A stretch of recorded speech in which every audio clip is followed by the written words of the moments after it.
तो hello students, कैसे हो आप सब। उम्मीद है कि आप सब बहुत ही अच्छे होंगे और आप सबकी प्रिपरेशन भी काफ़ी अच्छी चल रही होगी। स्टूडेंट्स, हम बात करते हैं, आज आपके लिए लेके आए हैं एक बहुत ही ज़बरदस्त बायोलॉजी की सीरीज़। हम आपको इसमें पूरी 11th-12th की बायोलॉजी कवर करवाएंगे। नीट 2020 के बच्चे हों या नीट 21 के बच्चे हों, सबको इस सीरीज़ का बहुत ही बेनिफिट होने वाला है। हम आपको बायोलॉजी की एनसीईआरटी पूरी कवर करवाएंगे विद टिप्स एंड ट्रिक्स। ऐसे नहीं स्टूडेंट्स, आपको हर चीज़ की एक ट्रिक दी जाएगी और इसको याद करने की भी एक ट्रिक और टिप्स दी जाएंगे कि आप कैसे याद करें, क्योंकि biology is all about remembrance. आप कितना याद कर पाते हो, बायोलॉजी यही है कि आपको कितना याद रह पाता है। आप चाहे जितना मर्जी समझ लो, जो मर्जी कर लो, एट लास्ट में आपको बस याद करना पड़ता है। स्टूडेंट्स, जिसने भी नीट क्रैक की है या बीवीएससी क्रैक की है, मैंने खुद बीवीएससी क्रैक की है, मैं आपको बताता हूँ स्टूडेंट्स कि biology is all about remembrance, कि आपको कितना याद रहता है। तो हम आपके लिए लेके आए हैं बायोलॉजी की पूरी सीरीज़। तो मुझे उम्मीद है कि आप सब लोग इसे बहुत पसंद करोगे। और आप चैनल पे नए हो तो आप हमारा चैनल सब्सक्राइब करना ना भूलें। और अगर आपको हमारी वीडियो पसंद आती है तो नीचे लाइक का बटन है, उसे दबा दें और बेल नोटिफिकेशन पे भी आप क्लिक कर सकते हैं। चलिए तो स्टार्ट करते हैं हम बायोलॉजी की क्लासिफिकेशन। स्टूडेंट्स, हम आपको सिर्फ यहाँ पे एनसीईआरटी पढ़ाएंगे। हम एनसीईआरटी की एक एक चीज़ आपको पढ़ाएंगे। यहाँ पे लिखा है, since the dawn of cultivation there has been many attempts to classify living organism. पुराने ज़माने से ही बहुत सारे अटेम्प्ट्स हुए गए कि हम चीज़ों को क्लासीफाई कर सकें, कि बहुत सारी चीज़ें इस दुनिया में हैं, ये दुनिया बहुत बड़ी है, इस दुनिया में बहुत सारी चीज़ें हैं। तो एक दौर शुरू हुआ, एक चीज़ें शुरू हुई कि हम चीज़ों को क्लासीफाई करना शुरू कर सकें। It was done instinctively, not using criteria that very scientific but born out of need to use organism for our own use for food, shelter and clothing।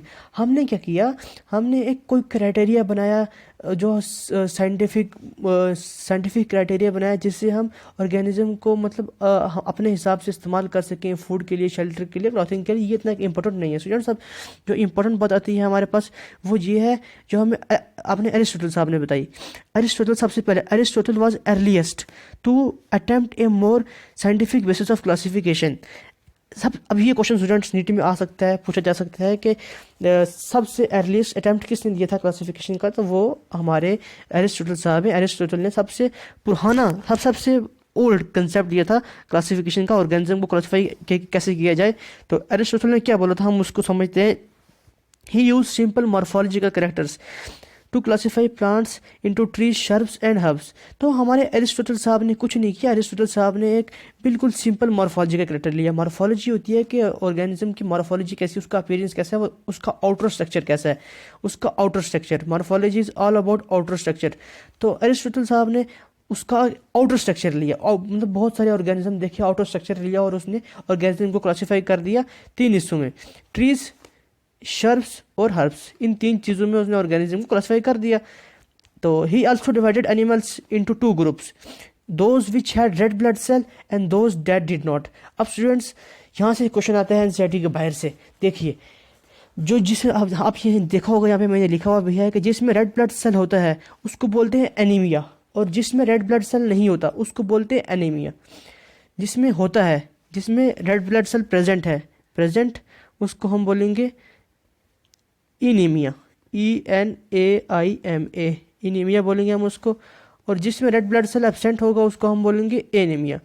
Friends, आपने सुना होगा बहुत सारे लोग बोलते हैं कि इसको अनीमिया हो गया है, कि इसको अनीमिया हो गया, खून की कमी हो गई है।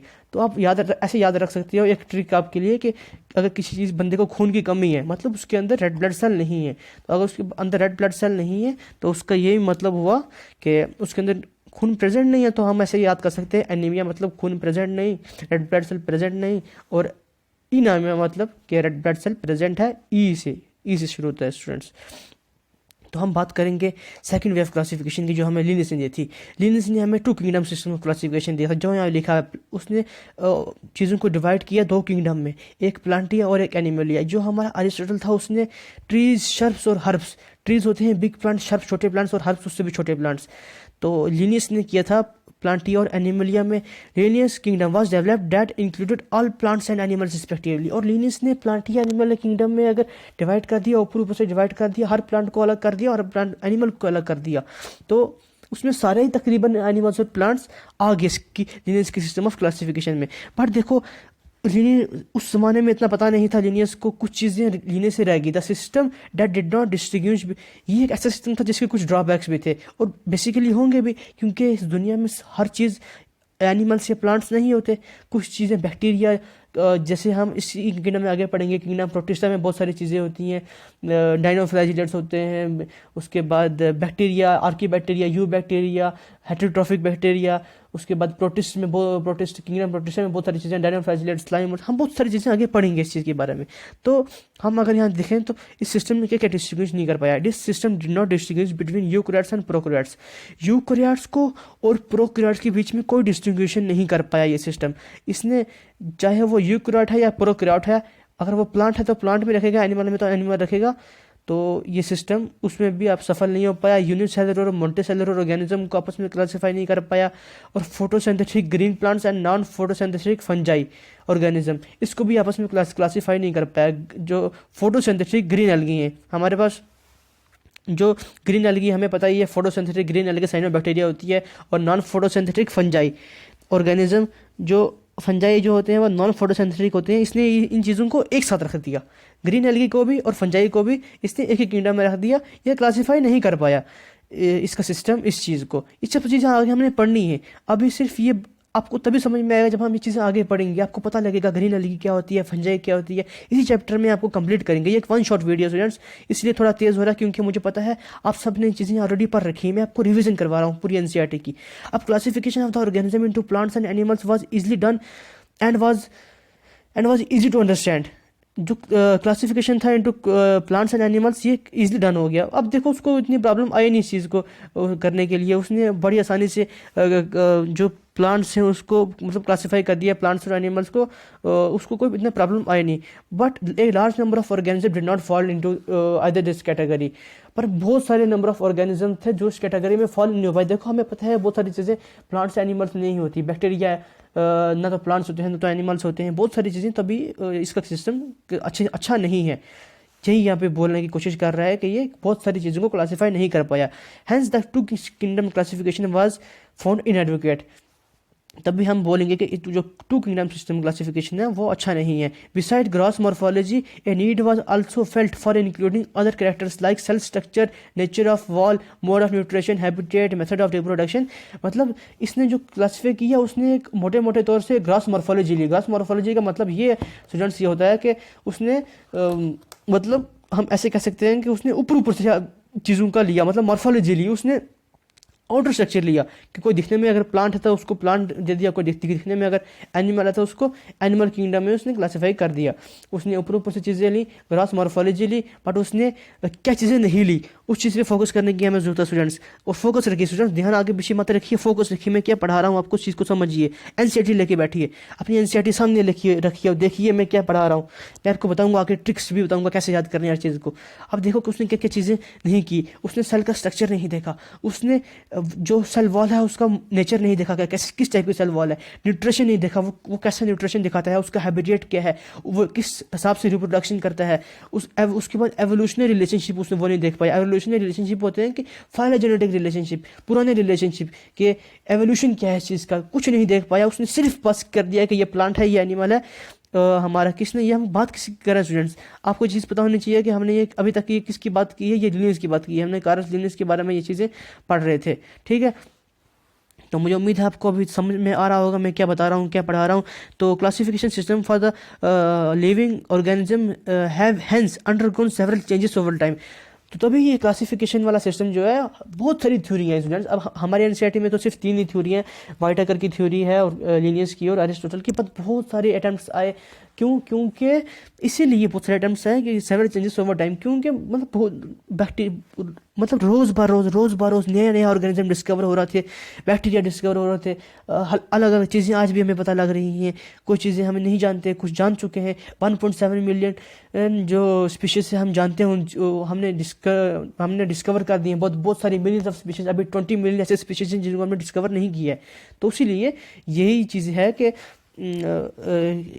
क्लासिफिकेशन जो है चेंज होता रहा, मतलब थ्योरियाँ बदलती रही। बट स्टूडेंट्स एक चीज़ यहाँ पे आपको इसको ये देखने की बहुत ज़रूरत है कि plants and animal kingdom have been constant under all the different system. बहुत ही इंपॉर्टेंट चीज़ है स्टूडेंट्स ये, कि हर चीज़ में चेंज आया, बट जो प्लांट और एनिमल किंगडम थी वो सेम रही। क्यों सेम रही? क्योंकि प्लांट तो प्लांट है और एनिमल तो एनिमल है। हमेशा प्लांट दिख रहे हैं, एनिमल भी दिख रहे हैं। जो जो प्लांट होगा वो प्लांट है, और एनिमल है एनिमल होगा। तो ये लाइन आपको बहुत ही इंपॉर्टेंट है, आपको याद रखनी है कि प्लांट और एनिमल्स जो किंगडम है वो सेम रही, अभी तक उसमें कोई चेंज नहीं आया।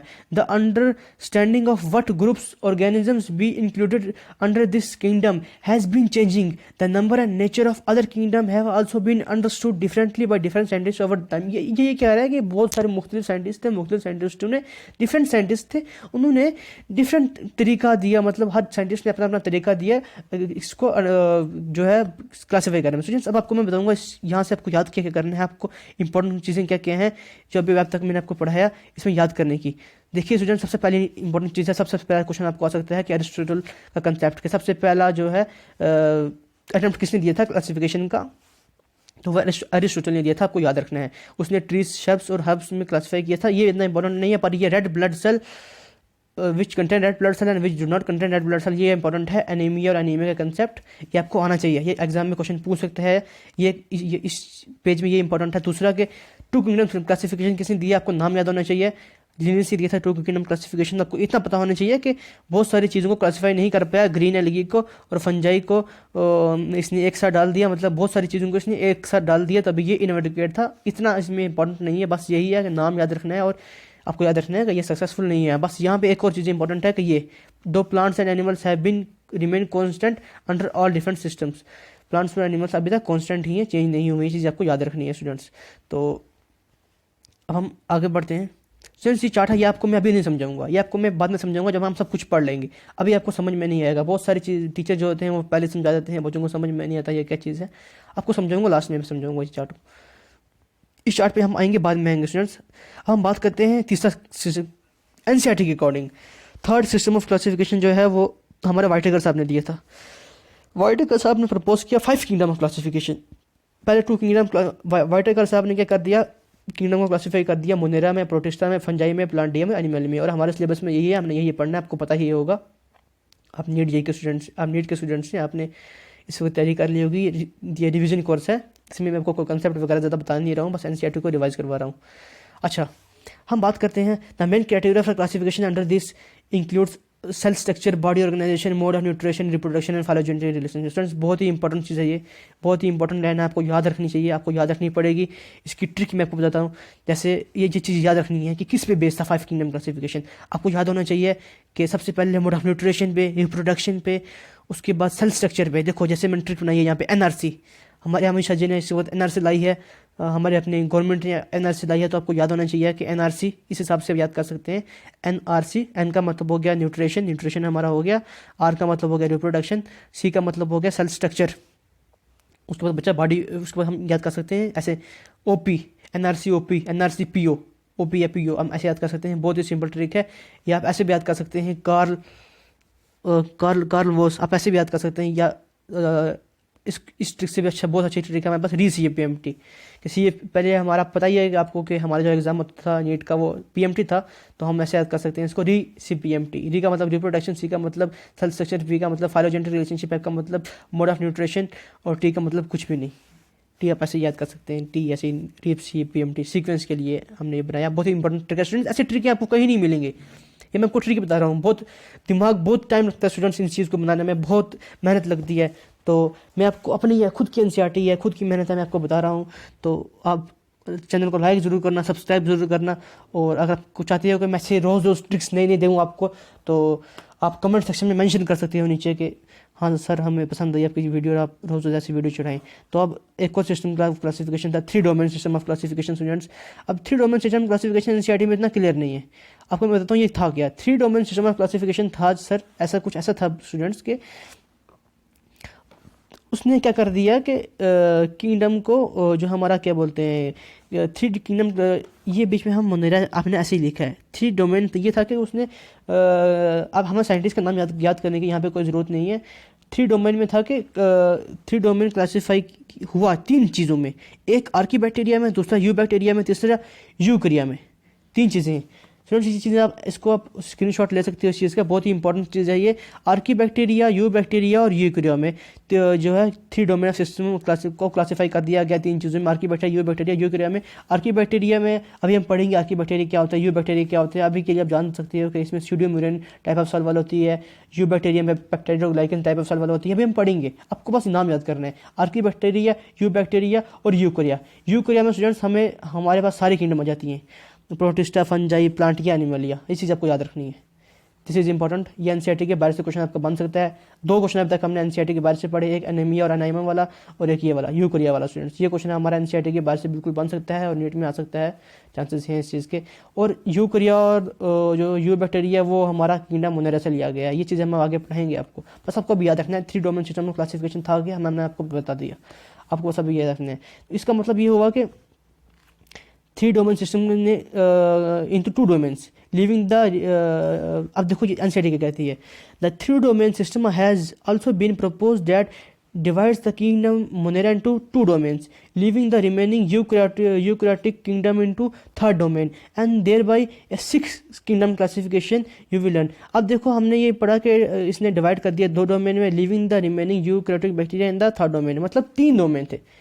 3 डोमेन का सिस्टम में मतलब इसका मतलब ये हुआ कि 3 डोमेन थे इस सिस्टम के। एक था कि जिसने एक था यू बैक्टीरिया का और एक था आर्कीबैक्टीरिया का, एक था यूकैरिया का। स्टूडेंट्स अब आपको गिन के बताता हूँ कि ये 6 किंगडम ऑफ क्लासिफिकेशन कैसे इसको हमने बोल दिया।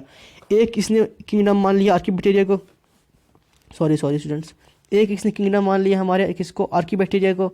एक मान लिया इसने यू बैक्टीरिया को, फिर एक मान लिया इसने प्रोटिस्टा को, फिर एक मान लिया इसने प्लांटिया को और एक मान लिया इसने एनिमलिया को। एक मान लिया इसने आर्कीबैक्टीरिया को, एक यू बैक्टीरिया को, एक मान लिया इसने प्रोटिस्टा को, एक फंजाई को, एक प्लांटिया को, एनिमलिया को। हम गिन सकते हैं 1 2 3 4 5 6 6 किंगडम ऑफ क्लासिफिकेशन। आपको याद रखनी है ये बात बहुत ही इंपॉर्टेंट है, आपको याद रखनी है स्टूडेंट्स, माय डियर स्टूडेंट्स, मेरे प्यारे बच्चों, आपको याद रखनी है ये बात। आगे चलते हैं, let us look at the 5 kingdom classification to understand. अब हम पढ़ेंगे इसके बारे में। Earlier classification system includes bacteria, blue green algae, fungi, mosses, ferns, gymnosperms and angiosperms, under plants. Students ये चीज़ें याद करने की जरूरत नहीं है, आपको मैं बता दूँ ये है क्या, इतना याद करने का इसमें है कुछ नहीं है। ये यही बोल रहा है कि एर्लियर क्लासिफिकेशन जो सिस्टम था उसने बैक्टीरिया को, ब्लू ग्रीन एल्गी को, फंजाई को, मोसिस को, फर्म्स को, जिम्नोस्पर्म को, एंजियोस्पर्म को, इन सब को प्लांट्स, अंडर प्लांट्स रख दिया, मतलब कैटेगराइज कर दिया कि इसमें बोला कि सब प्लांट्स हैं। The characters that united this whole kingdom was that, और किस बेस पे इसको हमने बोला कि सब प्लांट्स हैं। हमने इसको इस बेस पे बोला कि सब प्लांट्स हैं, सेल वॉल के बेस पे, कि इसमें सेल वॉल है, हमने बोल दिया कि इन सब में सेल वॉल है तो सब प्लांट्स होंगे, but this is wrong. But ये बता रहे हैं, अब पढ़ना तो है, एनसीईआरटी ने बोला है, एनसीईआरटी बता रही है कि क्या हुआ था पहले। This place together groups which widely different in the other characters, मतलब इस किंगडम से ये हुआ कि ऐसी चीज़ें भी साथ में आ गई जो मुख्तलिफ हैं। मतलब सेल वॉल के बेस पे आप किसी चीज़ को कैसे क्लासीफाई कर सकते हो स्टूडेंट्स, सेल वॉल के बेस पे आप किसी चीज़ को क्लासीफाई नहीं कर सकते। अगर आप सिर्फ सेल वॉल के बेस पे किसी चीज़ को क्लासीफाई करोगे तो मुख्तलिफ चीज़ें, different in which widely deferred in other characteristics, जिनके कैरेक्टरिस्टिक्स वाइडली डिफर करेंगे वो भी साथ में आ जाएंगी, वो भी एक यकजहत हो जाएंगी, तो वो क्लासिफिकेशन सिस्टम फेल हो जाएगा। इट ब्रोड टूगेदर, जैसे हमने बताया कि क्या क्या चीज़ें साथ में आई हैं, it brought together the prokaryotic bacteria and the blue green algae cyanobacteria. इसने प्रोकैरियोटिक बैक्टीरिया को और blue green algae cyanobacteria को साथ में ले आया। Prokaryotic bacteria and blue green algae which is photosynthetic bacteria basically with other groups which were eukaryotic. मतलब आपको मैं बता दूं, यहाँ पे ये मैंने लिखा हुआ है, शॉर्ट में आपको बताता हूँ ये एनसीईआरटी क्या कहना चाह रही है। एनसीईआरटी बहुत कंफ्यूजिंग है। इसने prokaryotic bacteria plus cyanobacteria को यूकैरियोटिक बैक्टीरिया में डाल दिया। आपको बात समझ में आ रही है स्टूडेंट्स, प्रोकैरियोटिक बैक्टीरिया को, साइनो बैक्टीरिया को इसने डाल दिया यूकैरियोटिक बैक्टीरिया में, यूकैरियोटिक बैक्टीरिया में डाल दिया इसने किसको, प्रोकैरियोटिक बैक्टीरिया को साइनो बैक्टीरिया को, विच इज रॉन्ग बेसिकली। अब हम बात करते हैं आगे क्या कहना चाहिए एनसीईआरटी हमारी। देखिए, it has group together the unicellular organism and multicellular or multicellular ones. Say for example, Chlamydomonas and Spirogyra were placed together under algae. Chlamydomonas को Spirogyra को इसने algae के अंदर डाल दिया. The classification did not differentiate between heterotrophic group fungi and autotrophic green plant. Autotrophic green plant को और heterotrophic group जो fungi is heterotroph सब आगे पढ़ना है आपने. आपको समझ में नहीं आ रहा होगा अभी मुझे पता है, पर ये आगे आगे चीज़ें आएंगी. अभी मैं आपको समझ में आएगा आगे जब मैं पूरे चैप्टर को पढ़ा दूंगा, फिर आप इस चीज़ को वापस आओगे, इस चीज़ को देखोगे एक बार तो आपको समझ में आ जाएगा. तो यही चीज़ें हैं मतलब यही कहना चाह रहा है कि बहुत सारी चीज़ें जैसे आपको बता ही देता हूँ मैं फिर से. The classification did not differentiate between heterotrophic group fungi. Fungi जो है हेटेरोट्रॉफ है उसको और ग्रीन प्लांट्स को क्लासीफाई नहीं कर पाया. दो दे show a similar characteristics in their wall composition. The fungi has chitin in their cell wall and in their cell wall, while the green plants have cellulose in their cell wall. अब यही चीज़ें आई, इसमें कोई इतने याद करने की जरूरत नहीं है, बाकी पढ़ सकते हो, हम आपको बताएंगे. ये चीज़ इंपॉर्टेंट है स्टूडेंट्स, ये चीज़ बहुत ही इंपॉर्टेंट है आपके लिए. ये चीज़ बहुत इंपॉर्टेंट है कि kingdom protista has brought together, बहुत इंपॉर्टेंट चीज़ है, has brought together chlamydomonas and chlorella. Chlamydomonas को कोलेरा को साथ में ले आया, जो पहले हमने रखी थी एल्गे में with plants and both having cell wall, और दोनों में सेल वॉल है, इसको साथ में ले आया. और पैरामीशियम को और अमीबो को भी साथ में ले आया जिसमें सेल वॉल नहीं है. ये चीज़ इंपॉर्टेंट है स्टूडेंट्स, ये चीज़ आप देखो, इस चीज़ को समझो, ये चीज़ बहुत ही इंपॉर्टेंट है. इट हैज़ पुट, अब ये चीज़ इंपॉर्टेंट नहीं है इतनी, तभी मैंने हाईलाइट नहीं किया, पर आपको पूर्व से पढ़ा दूँ. It has put together organisms which in early classification are placed in different kingdoms. This happened because the criteria for classification changed. This kind of changes will take place in future too, depending upon the improvement of engineering. Students ये पढ़ सकते हो, इसमें कोई इतनी important चीज़ नहीं है जो मुझे लगा कि मुझे आपको पढ़ानी चाहिए. तो हम किंगडम मोनेरा पे आते हैं सीधा. हम क्रैश कोर्स में आपको वही चीज़ें पढ़ाएंगे, कॉन्साइज जो चीज़ें आपको एग्जाम में पूछी जाएंगी, जो चीज़ें एग्जाम ओरिएंटेड होंगी वही चीज़ें आपको पढ़ाएंगे. ऐसी चीज़ें हम फालतू में आपको नहीं पढ़ाएंगे. जैसे आप बात करते हैं हम किंगडम मोनेरा की. Kingdom Monera bacteria are the sole members of kingdom Monera. अब ये चीज़ें आपसे पूछी जा सकती है कि bacteria which are the sole members of kingdom Monera. Kingdom Monera में किस चीज़ को क्लासीफाई किया हमने, बैक्टीरिया को क्लासीफाई किया. They are the most abundant microorganism. सबसे अगर अबंडेंट माइक्रो ऑर्गेनिजम्स कोई हैं तो वो हैं bacteria. Most abundant micro organisms students, सबसे अबंडेंट अगर कोई दुनिया में है तो वो है बैक्टीरिया. बैक्टीरिया से ऊपर कुछ नहीं, बैक्टीरिया ही है हर जगह. बैक्टीरिया अगर almost everywhere. Hundreds of bacteria are present in handful of soil. एक मुट्ठी सॉइल में बहुत सारे बैक्टीरिया हो सकते हैं. They also live in extreme habitats such as hot springs, desert, snow, deep oceans. मुख्तलिफ कठिन जगहों में, मुश्किल जगहों में भी रह सकते हैं, सर्वाइव कर सकते हैं. Where very few other life forms can survive. जहाँ पे बहुत ही कम लाइफ फॉर्म सर्वाइव करती हैं वहाँ भी बैक्टीरिया सर्वाइव कर सकते हैं. Many of them live in और on other organisms as parasites. बहुत सारे बैक्टीरिया ऐसे पैरासाइट भी रहते हैं स्टूडेंट्स. अब इसमें कोई ऐसे याद करने वाली चीज़ नहीं है, जो है मैं आपको बताऊंगा. एक बता दी आपको बैक्टीरिया याद करने वाली चीज़ है. फिर bacteria are group into 4 categories.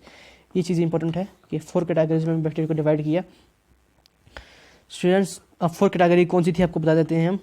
एक स्फेरिकल कोकस जिसका प्लूरल है cocci, rod shaped bacillus, comma shaped vibrio और स्पाइरला जिसका प्लूरल है. अब देखो यहाँ से आपको क्वेश्चन क्या आ सकता है. सबसे पहली चीज़ आपको क्वेश्चन ये पूछा जा सकता है कि रॉड शेप्ड बैक्टीरिया कौन से. आपको याद होना चाहिए कि रॉड शेप्ड बैक्टीरिया जो है वो बैसिलस है. Rod shaped bacillus. आपको ये जो दो चीज़ें अलग हैं, रॉड शेप्ड और बैसिलस अलग चीज़ है. कोमा शेप्ड विब्रम अलग चीज़ है. स्पाइरलम अलग चीज़ है और स्फेरिकल कोकस अलग चीज़ है. आपको बोलेगा स्फेरिकल कौन सा है, आप बोलोगे कोकस. आपको बोलेगा रॉड शेप कौन सा है, आप बोलोगे बैसिलस. आपको बोलेगा कॉमा शेप कौन सा है, आप बोलोगे विब्रम. आपको बोलेगा स्पाइरल शेप कौन सा है, आप बोलोगे स्पाइरलम. स्टूडेंट्स अब एक बहुत ही इंपॉर्टेंट चीज़ जिस पे बहुत सारे स्टूडेंट्स का ध्यान नहीं जाता और जो एग्जाम में पूछी जा सकती है कि यहाँ पे जो एनसीईआरटी में जो डायग्राम दी है बैसिलस की, इसमें इसने एक स्पोर बताया है कि बैसिलस में स्पोर होता है. और इसमें जो दूसरी डायग्राम दी है स्पाइरला की, उसने बताया कि स्पाइरला में एक फ्लैजिलम होता है. फ्लैजिलम जो हेल्प करते हैं स्विमिंग में, एक फ्लैजिलम होता है और इसमें एक जो होता है क्या होता है, स्पोर होता है. स्टूडेंट्स ये चीज़ बहुत इंपॉर्टेंट है, आपसे एग्जाम में पूछी जा सकती है. इस चीज़ पे मैक्सिमम बच्चे गौर नहीं करते, डायग्रामों पे मैक्सिमम बच्चे फोकस नहीं करते, बट ये चीज़ इंपॉर्टेंट है, पूछी जा सकती है. आपको पूछा जाएगा कि हाँ रॉड शेप्ड बैसिलस में क्या चीज़ होती है, स्पोर होते हैं कि फ्लैजिला होता है. ये चीज़ एग्जाम में आ सकती है, पूछी जा सकती है, आपको मैंने बता दी. अब हम आगे बढ़ते हैं माय डियर स्टूडेंट्स, आगे बढ़ते हैं हम. Sorry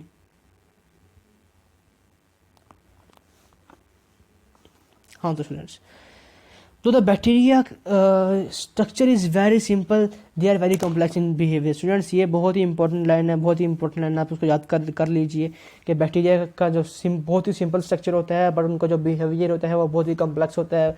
they have very complex behaviour and simple structure. बड़ी इंपॉर्टेंट लाइन है, आप इसको याद कर लीजिए स्टूडेंट्स। मैं आपको बता रहा हूँ बार बार, ये चीज़ बहुत इंपॉर्टेंट है, पूछी जा सकती है।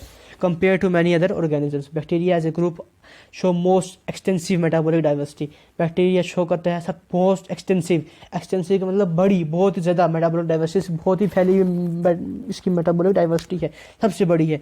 Some of the bacteria autotrophic, they synthesize their own food. कुछ बैक्टीरिया ऑटोट्रॉफिक होते हैं, कुछ हेटरोट्रॉफिक होते हैं। बट स्टूडेंट सबसे इंपॉर्टेंट बात है यहाँ पे, the vast majority of bacteria are heterotrophic. Important चीज़ है, इंपॉर्टेंट लाइन है, पूछी जा सकती है। Vast majority of bacteria are heterotrophic, कि सबसे मेजॉरिटी बैक्टीरिया आर हेटरोट्रॉफिक। ये लाइन इंपॉर्टेंट है। आपको मैं ये क्रैश कोर्स करवाने आया हूँ, आपको मैं भी ये बताऊँगा इंपॉर्टेंट क्या है और इंपॉर्टेंट क्या नहीं है। बाकी तो आप मेरे स्टूडेंट से समझदार हैं, आपने सब चीज़ें पढ़ी होंगी, बट आपको मैं इंपॉर्टेंट चीज़ें बताऊँगा और ट्रिक्स बताऊँगा कि आपको कैसी चीज़ें इंपॉर्टेंट याद रखनी है। अब जो हेटरोट्रॉफिक होते हैं और सेप्रोफाइटिक भी होते हैं बैक्टीरिया, हेटरोट्रॉफ्स और सेप्रोफाइट्स बेसिकली। अब यहाँ लिखा है डिपेंड ऑन अदर ऑर्गेनिज्म। जो हेटरोट्रॉफिक है वो जो किस टाइप के हेटरोट्रॉफिक है, मतलब प्लांट्स पे डिपेंड करते हैं या एनिमल्स पे डिपेंड करते हैं। तो यहाँ पे लिखा है कि they depend on dead organic matter for food, मतलब बैक्टीरिया जो हैं वो डेड ऑर्गेनिक मैटर पे डिपेंड करते हैं, तो वो सेप्रोफिटिक होंगे। जो चीज़ डेड ऑर्गेनिक मैटर पे डिपेंड करती है डेट इज सेप्रोफिटिक स्टूडेंट्स, वो सेप्रोफिटिक है। ओके स्टूडेंट्स, आई होप आपको ये चीज़ समझ में आ गई होगी। अब हम दूसरी बात करेंगे किसकी, आर्की बैक्टीरिया की। यहाँ पे this bacteria are special since they live in some of the most harsh habitat such as extreme salty areas. अब स्टूडेंट्स आर्की बैक्टीरिया बहुत ही इंपॉर्टेंट है एग्जाम पॉइंट ऑफ व्यू से, इस पे बहुत ज़्यादा क्वेश्चन आए हुए हैं प्रीवियस से। अगर आप उठा कर देखेंगे आर्की बैक्टीरिया पे क्वेश्चन आए हैं, वो बहुत ही सिंपल क्वेश्चन आता है। आर्की बैक्टीरिया ऐसे बैक्टीरिया हैं जो बहुत ही हार्श और बहुत ही हार्श टाइप के, जो मतलब काफ़ी मुश्किल जगह है वहाँ रहते हैं, काफ़ी गर्म या ठंडी जगह। अब हम देखेंगे कहाँ कहाँ रहते हैं। एक्सट्रीम साल्टी एरियाज जैसे कि हेलोफाइल्स। अब स्टूडेंट्स आपसे क्वेश्चन आएगा कि एक्सट्रीम साल्टी एरियाज में जो आर्की बैक्टीरिया रहते हैं उनको क्या बोलते हैं, उनको हेलोफाइल्स बोलते हैं स्टूडेंट्स। अब दूसरा क्वेश्चन आ सकता है आपको, हॉट स्प्रिंग्स में जो रहते हैं उनको क्या बोलेंगे, उनको बोलेंगे थर्मो एसिडोफिल्स। तीसरा क्वेश्चन आपसे आएगा, क्या आएगा तीसरा क्वेश्चन आपसे ये आएगा कि मार्शी एरियाज में जो रहते हैं उसको हम मिथेनोजेंस बोलते हैं। अब जो Archie bacteria differ from other bacteria, सबसे इंपॉर्टेंट बात स्टूडेंट्स के आर्की बैक्टीरिया के पास डिफरेंट सेल वॉल स्ट्रक्चर होता है। इसका सेल वॉल का जो स्ट्रक्चर है वो डिफरेंट है, जो इसको बाकी बैक्टीरिया से डिफरेंट बनाता है। ये बहुत ही इंपॉर्टेंट लाइन है, आप इसको याद कर लीजिएगा, ये चीज़ एग्जाम में पूछ सकते हैं, आप इसको छोड़ के मत जाइएगा। And this feature is responsible for the survival in extreme condition. और यही डिफरेंट सेल वॉल स्ट्रक्चर है जो उसका एक्सट्रीम कंडीशन है, मतलब मुख्तलिफ जो मुश्किल जगहें हैं वहाँ पर रहने में इसको आसानी यही चीज़ देती है कि इसका सेल वॉल का स्ट्रक्चर बहुत मजबूत है और डिफरेंट है। अब इसके सेल वॉल में कैसा क्या है, इसके सेल वॉल में स्टूडेंट्स स्यूडोम्यूरेन है। इसका सेल वॉल स्यूडोम्यूरेन का बनाता है, एनसीईआरटी में चीज़ नहीं है, आप याद कर लीजिएगा। ये एक एनसीईआरटी के 22 तीसरा क्वेश्चन है जो आपको पूछा जा सकता है कि आर्की बैक्टीरिया में ऐसा क्या है। आर्की बैक्टीरिया में स्यूडोम्यूरेन है, स्यूडोम्यूरेन सेल वॉल है जो इसकी सेल वॉल को डिफरेंट बनाती है और एक्सट्रीम जगह पे, एक्सट्रीम हैबिटेट्स में इसको सर्वाइव करने में मदद करती है।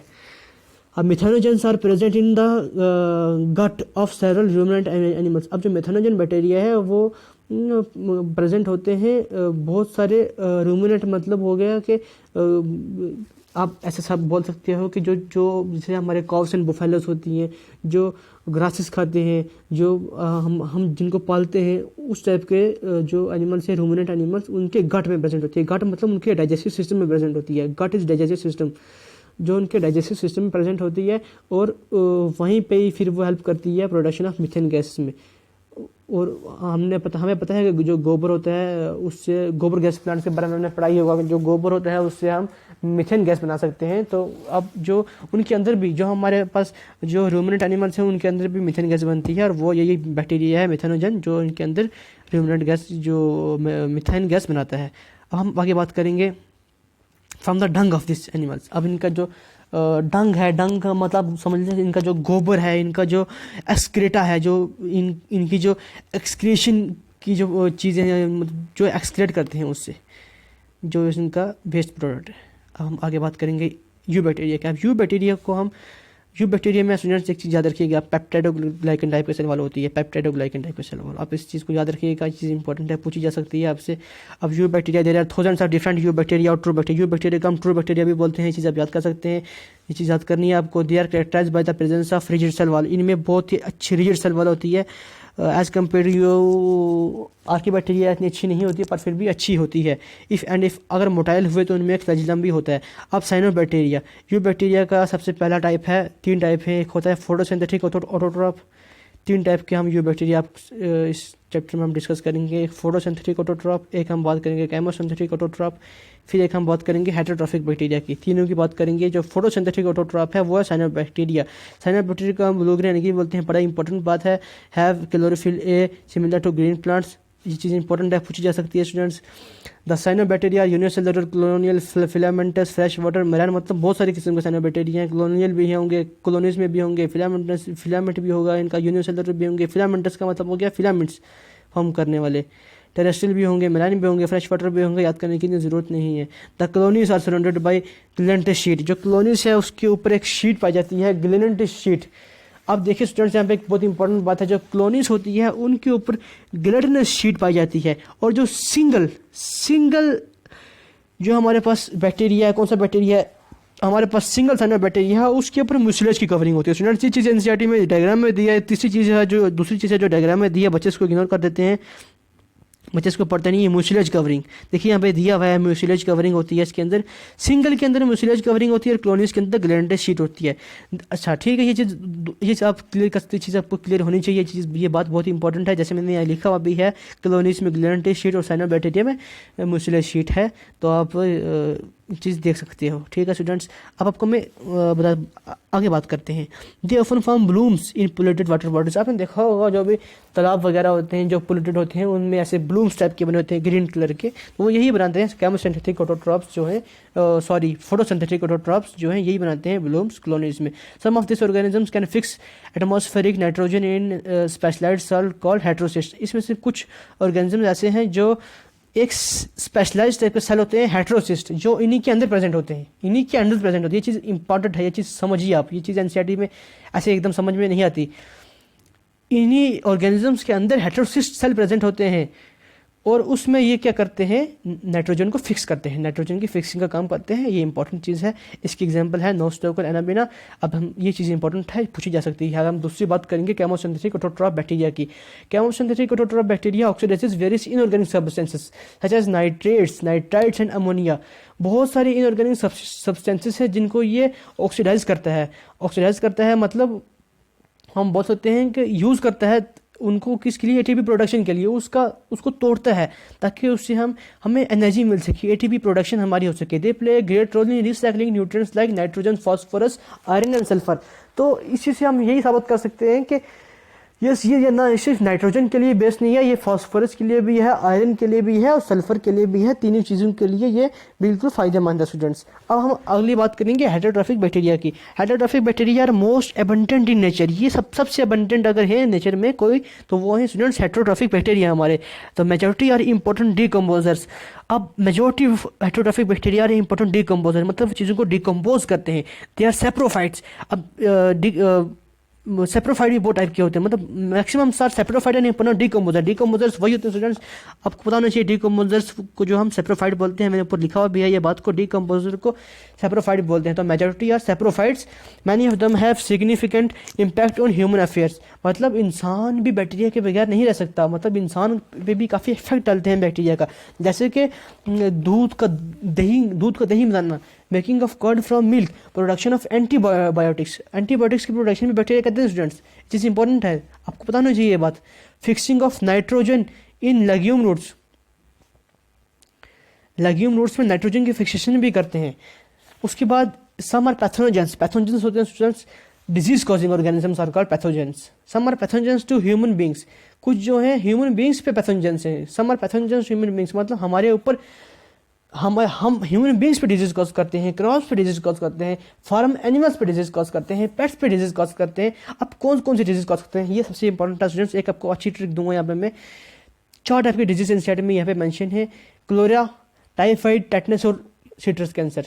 आप इसको याद कर सकते हैं CTCT, सीटी आप मारते हैं ना, सब आपको पता है सीटी मारते होते हैं, सीटी आप सीटी से ये याद कर सकते हैं, क्लोरेला, टाइफाइड, टेटनस और सिट्रस कैंसर। बड़ी इंपॉर्टेंट बात है, आप ये क्वेश्चन आते हैं एग्जाम में, पूछते हैं कि जो पैथोजेनस बैक्टीरिया कौन कौन से हैं, कौन कौन सी डिजीज कॉज करते हैं, आपको याद होनी चाहिए। सीटी are well known disease caused by different bacteria students, ठीक है। अब हम आगे बात करेंगे, bacteria reproduce mainly by fission. अब रिप्रोडक्शन बहुत ही इंपॉर्टेंट है। Bacteria mainly by binary fission, मतलब अपने आप को तोड़ते हैं दो हिस्सों में। मेनली रिप्रोडक्शन ये ऐसे ही होती है बाइनरी फिजन से, बट अंडर अनफेवरेबल कंडीशन, अगर कंडीशन उनके फेवर में नहीं है, under unfavourable condition they produce spores, वो स्पोर्स बनाते हैं। अनफेवरेबल कंडीशन में दे फॉर्म स्पोर्स। अच्छा ठीक है, तो दो टाइप की होगी, एक हो गया फिजन हो गया फेवरेबल कंडीशन में, और अनफेवरेबल कंडीशन में हो गया स्पोर्स। ये चीज़ आपको याद रखनी है, ये चीज़ इंपॉर्टेंट है स्टूडेंट्स। अब they also reproduce by sexual reproduction, sexually भी रिप्रोड्यूस करते हैं वो, सेक्सुअल रिप्रोडक्शन भी करते हैं students. They also reproduce by, अब सेक्सुअल रिप्रोडक्शन कैसे करते हैं, बहुत ही इंपॉर्टेंट है, by adopting a primitive type of DNA transfer from one bacteria to another bacteria. हमें पता है जेनेटिक मटेरियल डीएनए में होता है, डीएनए ही है जिसकी वजह से एक न्यू ऑर्गेनिज्म पैदा होता है, जन्म होता है। तो ये क्या करते हैं, इनका सेक्सुअल रिप्रोडक्शन कुछ इस टाइप का है कि ये डीएनए को ही ट्रांसफर कर देते हैं, डीएनए को ट्रांसफर कर देते हैं एक बैक्टीरिया से दूसरे बैक्टीरिया में, तो सेक्सुअल रिप्रोडक्शन होगी। तो तीन टाइप की रिप्रोडक्शन हमने पढ़ी, सेक्सुअल रिप्रोडक्शन, स्पोर फॉर्मेशन और फिजन। ये तीनों टाइप की रिप्रोडक्शन बैक्टीरिया करता है, इंपॉर्टेंट है, आपको याद करना है। अब हम बात करेंगे एक बहुत ही इंपॉर्टेंट बैक्टीरिया के बारे में, जिसके बारे में आज तक बहुत सारे एग्जाम्स में, बहुत सारे एंट्रेंस में पूछा गया है, बहुत सारे एंट्रेंस में। माइकोप्लाज्मा बड़ा इंपॉर्टेंट है, माइकोप्लाज्मा बहुत सारे एंट्रेंस में पूछा गया है। अब माइकोप्लाज्मा के बारे में अगर हम बात करें तो माइकोप्लाज्मा क्या है, mycoplasma are the organisms that completely lack cell wall. इसमें सेल वॉल नहीं होती। इसमें सबसे पहला पॉइंट ये और इंपॉर्टेंट पॉइंट ये है कि जो माइकोप्लाज्मा है इसमें सेल वॉल नहीं होती है। They are the smallest living cell known and can survive without oxygen. Mycoplasma को हम PPLO भी बोलते हैं। ये सबसे स्मॉलेस्ट लिविंग सेल नोन है आज तक, इनसे छोटा सेल कोई नहीं पाया गया अभी तक, सब और कैन सर्वाइव, और ये ऑक्सीजन के बिना भी रह सकते हैं, कैन सर्वाइव विदाउट ऑक्सीजन। बड़ी इंपॉर्टेंट बात मैं आपको बता रहा हूँ, याद कर लीजिएगा आप ये चीज़ समझ लीजिएगा, इस चीज़ को, जो चीज़ एग्जाम में पूछी जा सकती है।